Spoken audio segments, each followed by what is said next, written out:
Welcome to my channel, where we discuss everything and all things politics, especially about the 2023 presidential election.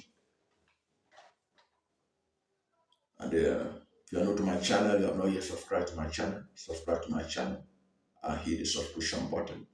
And when you subscribe to my channel and hit the subscription button and hit the notification button, anytime I have a new video, you'll be among the first to know. God bless. Nobel laureate Professor Wole Soyinka. He has challenged the vice presidential candidate of the Labour Party, Datti Baba-Ahmed, to a one-on-one debate or one-on-one interview regarding the nation's democracy at this time in its history. You know, speaking on March 21, Wednesday, March 21, 2023, Datti Baba-Ahmed called on President Muhammadu Buhari and the Chief Justice of Nigeria not to swear in Bola Tinubu, whom the Independent National Electoral Commission had declared as the president-elect, insisting that declaring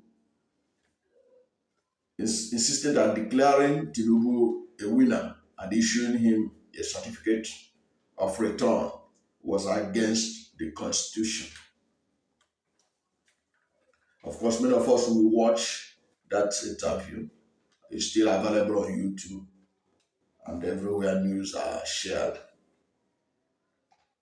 But Baba-Ahmed was hinging his position on Section 134, subsection 2B of the 1999 Constitution, which stipulated that for anyone to be declared winner of a presidential election, first, the person must have majority of the valid votes cast. The person must have must win two-thirds of the states of the federation. That's, it must have 25% of the votes cast in 24 states of the federation out of the 36 states, in 24 out of the 36 states, and Abuja. That particular section, subsection 2B, which insists on getting 25% in 24 states and Abuja. And Abuja, it has been confirmed by former Attorney General and Minister of Justice, Michael Andwaka, that the Supreme Court had already settled that matter, that it is conjunctive. It means that if you win 24 states out of the 36 states, you still have to get 25% in Abuja. Of all the presidential candidates that have been declared winner of elections in Nigeria since 1999, since we started operating this particular constitution, all of them had gotten more than 25% even in Abuja. From Obasanjo to Yaradua to Jonathan to Buhari. Only Asiwaju Bola will be sworn in on May 29 without meeting this particular requirement. That is what Datti Baba-Ahmed was drawing attention to. Okay? Now, Baba-Ahmed, who was a guest on Channels TV's Politics Today, went on to stress that whoever swears in Mr. Tinubu has ended democracy in Nigeria, a position that did not go down well with Professor Soyinka. Reacting to this development, to this interview that elicited great criticisms from political stakeholders, as well as a fine of 5 million naira against the television station. The Nobel laureate described the remarks as a kind of do or die attitude and provocation that goes contrary to democratic disposition. Soyinka said that the Labour Party vice presidential candidate tried to dictate to the supreme arbiter of the nation, adding that it was unacceptable. He said that I have never heard anyone threaten the judiciary on television the way that he did. I heard the kind of menacing, blackmailing language as that to which we were treated by that. That kind of do or die attitude and provocation is not what I think we have all been struggling for. The revered Nobel laureate's position on Datti Ahmed, however, did not go down well with many supporters of the Labour Party's presidential candidate and his vice, even as they drag Soyinka on social media. So Soyinka's position was also criticized by a lot of Nigerians. He was given his own position was also criticized. While he was criticizing Datti Ahmed, his own position was also criticized. But at the end of the day, I will show you why I think that the response of Datti Baba-Ahmed is a perfect response to Professor Wole Soyinka. Now let us see how Soyinka himself reacted to the criticism of his criticizing Datti Ahmed. Giving a reply to these criticisms and the conduct of Datti Ahmed, Soyinka, in a statement titled Fascism on Course, challenged the Labour Party's vice presidential candidate to a debate as regards his claims of Nigeria's democracy ending if Tinubu is sworn in come May 29th. Soyinka said, if channels feels up to it, that's the channel's television, I offer myself willing to engage Mr. Datti or any nominee of his on his platform on this very bone of contention, one-on-one, without the melodrama, without the malodorous intervention of media trolls, and with the same interviewer as mediator.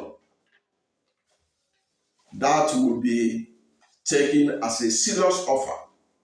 That should be taken as a serious offer, the Nobel laureate stressed. So the Nobel laureate was serious about this offer, that he wanted to have a one-on-one interview with Datti Baba-Ahmed to iron out Datti Baba-Ahmed's claim that democracy will end if Asiwaju Bola Tinubu is sworn in on May 29th. Now let us look at the response of Datti Baba-Ahmed to this. Responding, the vice presidential candidate of the Labour Party, Datti Baba-Ahmed, said he will not accept the offer to a one-on-one debate with Soyinka. In a statement by the chief spokesperson of the Obi Datti campaign organization, Yunus Satanko, noted that he is rejecting the challenge not because he's scared to go on with a debate with the prof, but for two reasons. On cultural reasons, he pointed out at their age differences and level of accomplishment gap. He stated that it is not culturally decent to go into debates with an 88 years old global icon and point out his folly to his face. on political reasons, Datti noted that there is no basis for the challenge since Professor Soyinka is not an opposition candidate. However, Datti said if Soyinka can use his influence to drag his preferred candidates who resisted debates throughout the campaign to the studio, he is more than willing to take them on. Now, my position is that Datti Baba-Ahmed gave a perfect response to Wole Soyinka. The perfect response he gave is not even about the issue of the cultural aspect, which he said he don't want to point out the folly of the professor to his face. You don't want to embarrass him. He's an international icon. He's a respected icon. Perhaps the first African to win a Nobel Prize. So he is highly respected. He's a well-regarded Nigerian. He's one of the greatest writers this country has ever produced and one of the greatest writers the world has ever seen. So it would be unfair culturally to drag him to the, to show him his mistakes in public view, which may not be nice, given the fact that the debates, if they do the debates today, at the end of the day, it will be some of the things that people will use to dent his reputation as an intellectual par excellence, especially in the literary world. So he didn't want to drive. I can appreciate that. I can understand that. But the real point that Datti Ahmed made was by saying that Professor Wole Soyinka was not a participant in the election in terms of a candidate. He's not an opposition candidate. So there is basically no basis politically for him to engage him on a debate on the issue of constitutionality of swearing in Asiwaju Bola Tinubu on May 29, 2023. And he now hit him with a sucker punch when he said that he's ready to debate anybody, the candidates, the preferred candidates of Professor Wole Soyinka. And he said, he didn't name names, but he said his preferred candidate that have been candidates that were dodging, that resisted debates throughout the campaign season. And you and I know who he was referring to. Who is the person, who are the candidates that resisted every attempt to attend any debate? Of course, you and I know it was Asiwaju Bola Tinubu, the presidential candidate of the All Progressive Congress, and his running mate, Kashim Shettima. They were the ones that resisted every attempt to appear on a debate, to the level that they were not interrogated by Nigerians, especially by the media, on what they plan to do for the country. So they were allowed to get away with the normal interrogation that is required in a democracy for anybody to be elected to any position. It's only in Nigeria that that kind of thing could happen. And now the person has been declared president-elect by INEC. That's some of the absurdities of the Nigerian political system. So he was saying, if Soyinka could use his influence, of course, Soyinka has an enormous influence, to bring Asiwaju Bola Tinubu and Kashim Shettima to the studio, he will debate them about the constitutionality of swearing them in or not.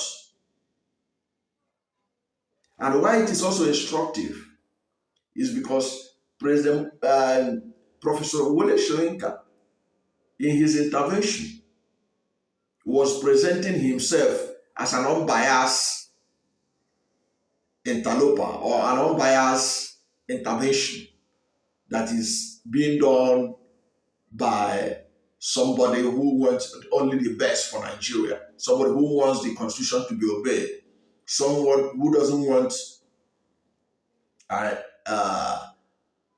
a situation where the laws are not obeyed. The transition process must move smoothly in national interest.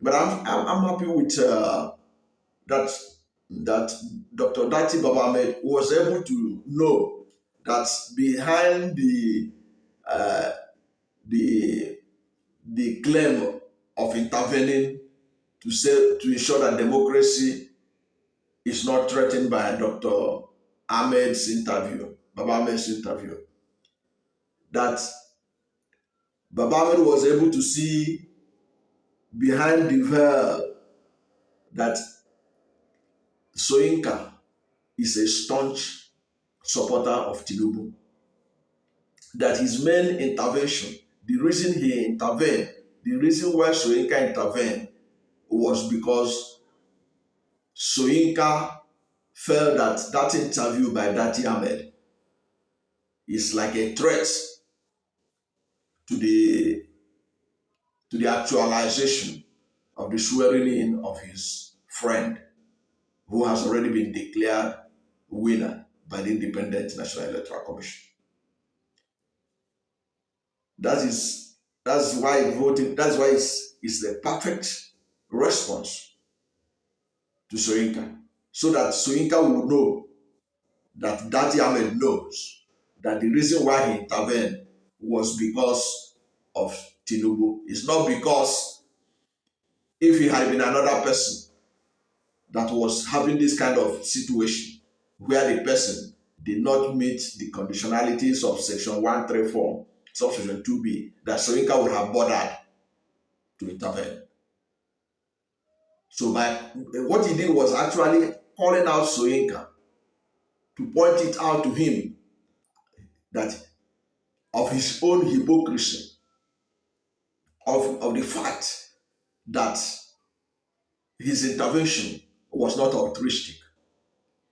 In fact, it's an issue that I have addressed in another video where I showed, where I really interrogated Soyinka's intervention. You can also look out for it. So that is basically it. I like the response that Datti Ahmed gave, and it was a perfect response, and because it exposed Soyinka, because Soyinka wants us to believe that he is unbiased. There are several interviews where he granted, where he said he has told that he told Tinubu and he told Atiku that they should give way for younger people. But I'm happy that Datti Ahmed is not buying into that. He's not buying into that. Soyinka has his preferred candidates in this election, 2023 presidential election. And Datti Ahmed has pointed out to him who that person is. Thank you for watching this video. And if you are new to my channel and you have not yet subscribed to my channel, please subscribe to my channel. Hit the subscription button, hit the notification bell. When you subscribe to my channel and hit the notification bell, anytime I have a new video, you'll be among the first to know. God bless you.